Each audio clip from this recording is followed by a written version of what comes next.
Assalomu alaykum barchaga.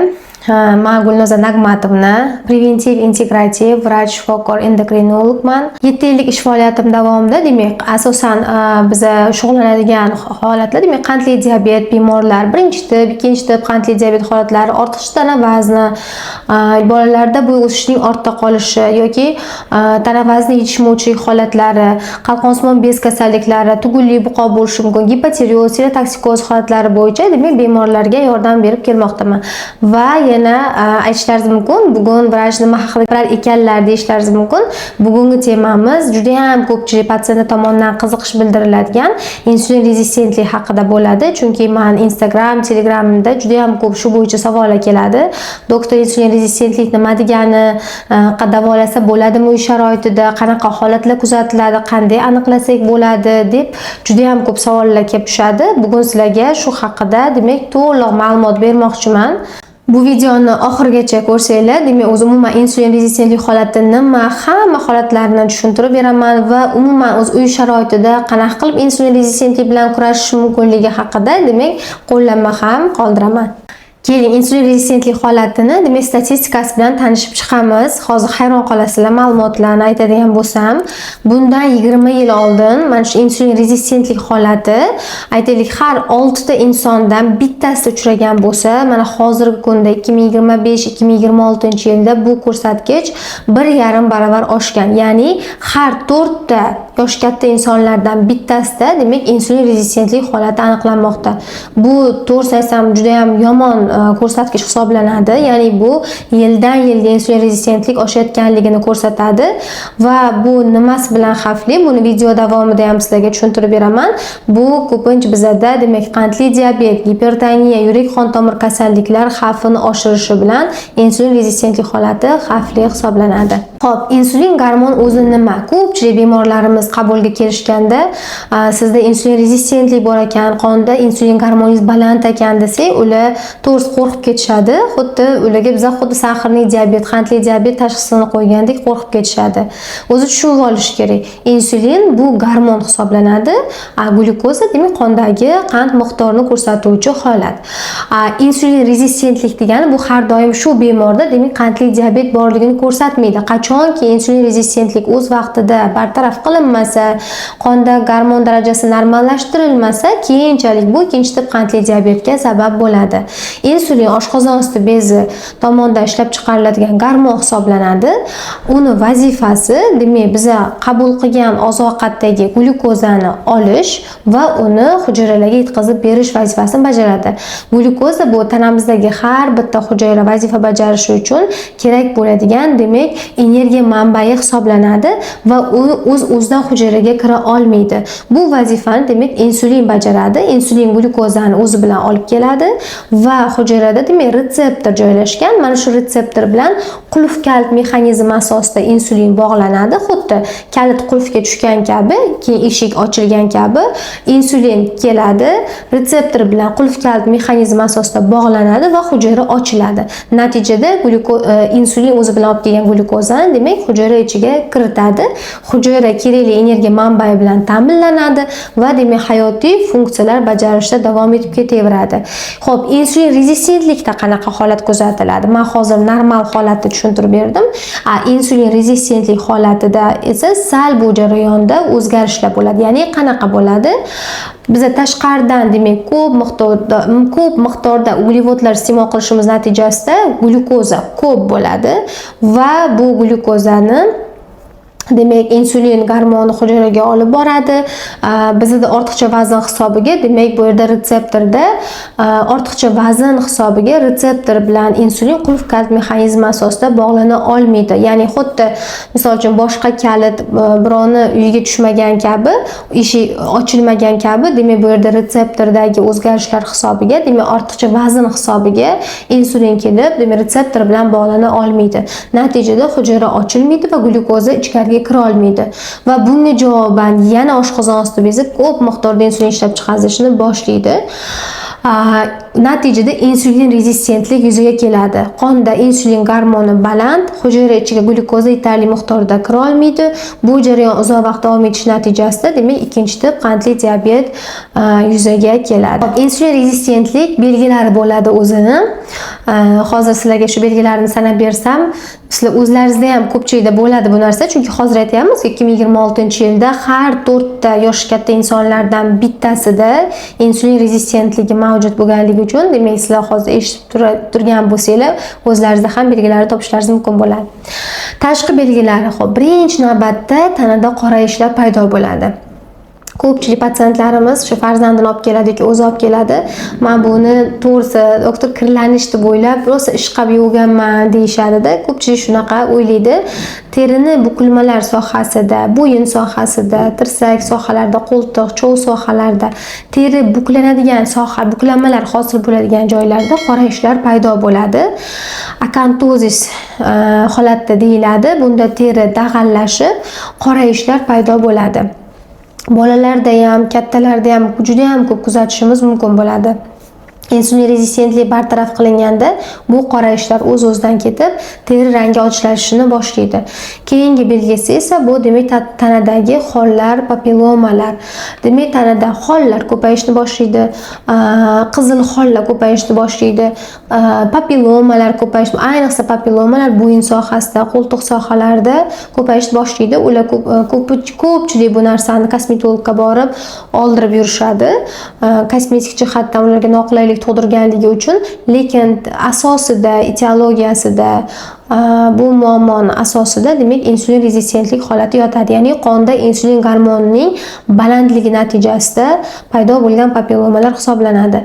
Yana qanaqa tashqi taraflama bilishimiz mumkin insulin gormoni balandligini? Sochlar tez yog'lanadi.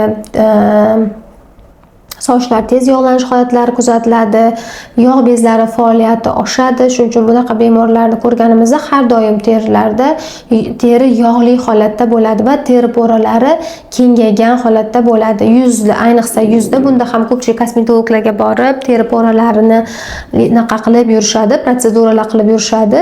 Ko'pchilik patsientlarni kuzatadigan bo'lsak, bularning asosida demak ularda ham insulin rezistentlik borligi yotadi. Va qorin sohasida yog' yig'ilishi boshlaydi. Bunaqa patsient va eng yomon tarafi ham shunda, mana shu qorin sohasida demak yog' yig'ilishi hisoblanadi. Chunki bizni eng muhim hayotiy muhim organlarimiz demak qorin bo'shlig'i joylashganligi hisobiga bu yerda yog' yig'ilishi demak bizda keyinchalik surunkali kasalliklar keltirib chiqarish xavfini yana demak oshirib yuboradi. O'zi umuman insulin rezistentlik holatini oddiy santimetr lentada ham demak uy sharoitida bilish mumkin bo'ladi. Ayollarda mana shu ob'yom taliyani o'lchash orqali bilish mumkin santimetr lentada. Bunda o'lchaganimizda agar ko'rsatkichlarimiz 80 santimetrdan baland bo'lsa, erkaklarda 93 santimetrdan baland bo'lsa, bunday demak bemorlarda insulin rezistentlik borligini ko'rsatuvchi belgi hisoblanadi. Bu tashqi belgilar edi. Demak, endi bemorlarda qanaqa shikoyatlar kuzatiladi o'zlarida? Doimiy uyquchanlik kuzatiladi. Ayniqsa ovqat iste'mol qilgandan keyingi uyquchanlik holati kuzatiladi. Shirinlikka bo'lgan yuqori talab, shirinlikka tortish hissi bo'ladi. Ayniqsa ularda shirin gazli ichimliklarga, energetiklarga bo'lgan talab ularda yuqori bo'ladi. Va o'zlarida har doim energiya yo'qligi, doimiy charchoq his qilishadi. O'zimni tanam o'zimga og'irlik qiladi, charchab ketaveraman. Oldin misol uchun ma'lum bir ishlarni juda ham osonlik bilan bajargan bo'lsam, hozir holim bo'lmaydi, dangasa bo'lib qolganman, ish qilishim yoqmaydi degan shikoyatlarni bildirishadi. Mana shu insulin rezistentlik holatida bemorlarda doimiy holsizlik, charchoq, ayniqsa ovqat yegandan keyingi uyquchalik holatlar va shirinlikka talab doimiy ravishda kuzatiladi. Insulin rezistentlikdan demak nimalar keltirib chiqaradi? Insulin rezistentlikka birinchi navbatda demak kam harakatlikdan boshlanadi. Ya'ni bizada demak ovqatlanamiz va uni kaloriya sifatida sarflaymiz odatda. Kam harakatli bo'lgan holatlarda demak kaloriya sifatida sarflash pasayadi. tashqaridan kaloriya kiradi, lekin harakat bilan sarflanmaydi. Natijada organizmda ortiqcha kaloriya, demak organizmda yog' bo'lib yig'ilishni boshlaydi. Natijada boya aytganimizdek, retseptorlarda yog'lanish, o'sha ichki visceral yog'lar hisobiga, demak organizm ortiqcha vazn hisobiga insulin rezistentlik holati yuzaga kelishni boshlaydi va noto'g'ri ovqatlanish, har doim ratsionda yengil hazm bo'luvchi uglevodlarning mavjudligi, bularga shirinliklar, xamir ovqatlar misol bo'lishi mumkin, shirin gazli, gazsiz shirin ichimliklar sabab bo'ladi. Bunga doimiy fast foodlar ham sabab bo'ladi. Doimiy shu mahsulotlarni bizning ratsionimizda bo'lishi, demak insulin rezistentligini yuzaga keltirib beradi. Va bundan tashqari nasliy faktorlar ham bor. Biz ko'pincha o'sha insulin rezistentlik bilan, ortiqcha vazn bilan kelgan bemorlardan so'raymiz, ota-onangizda ortiqcha vazn bormi, ota-onangizda qanaqa holatlar desak, ularda aksariyati yoki otasida yoki onasida ba'zi holatlarda ikki taraflama ham ortiqcha vazn bor ota-onamda, hattoki qandli diabeti bor, yurak qon tomir kasalliklari o'tkazilgan degan belgilarni olamiz. Insulin rezistentlik demak nasliy o'tish holatga ham ega, lekin bu degani ota-onasida ortiqcha vazn bo'lsa, bu bemor ozolmaydi, doim insulin rezistentlikda davolasa ham ketadi degani emas. Bu holat demak tashqi faktorlar to'xtatilsa, noto'g'ri ovqatlanish to'g'rilansa, doimiy harakatda bo'lsa bemor, uyqu stresslarini nazorat qiladigan bo'lsa, demak insulin rezistentlikdan xalos bo'lishi, ya'ni qonda insulin gormonini normallashtirib olish imkoniyatiga ega bo'ladi. Yana sabab bo'luvchi faktorlar demak bu stress hisoblanadi. Qanaqa bog'liq bo'lishi mumkin bu? Ko'pincha stress holatlarida ayniqsa ayollar orasida ishtaha ochilish holatlari kuzatiladi kortizol gormoni hisobiga. Natijada ularda noto'g'ri pala-partish ovqatlanish boshlanadi. Ayniqsa bunday holatlarda ham demak uglevodlarga, shirinliklarga bo'lgan talab yuqori bo'ladi. Bu uzoq vaqt davom etish natijasida yana insulin rezistentlikka sabab bo'ladi va kortizol balandligi tufayli kechqurun uyqusizlik holatlari boshlanadi. Uyqusizlik bo'lgandan keyin bemorlar kechqurun ham och qolish hissi bo'lib, demak kechqurun ham ular qo'shimcha ovqatlanishlar boshlanadi. Bu har bir perikuslarimiz, har bir tashqaridan qabul qilingan uglevod, shirinliklarimiz bu tanaga qo'shimcha kaloriya organizm uchun demak yog' bo'lib yig'ilishni davom ettiradi. Keyingi sabab bo'ladigan faktorlardan bittasi demak doimiy kech uxlaydigan bemorlarda ko'p kuzatiladi insulin rezistentlik holati.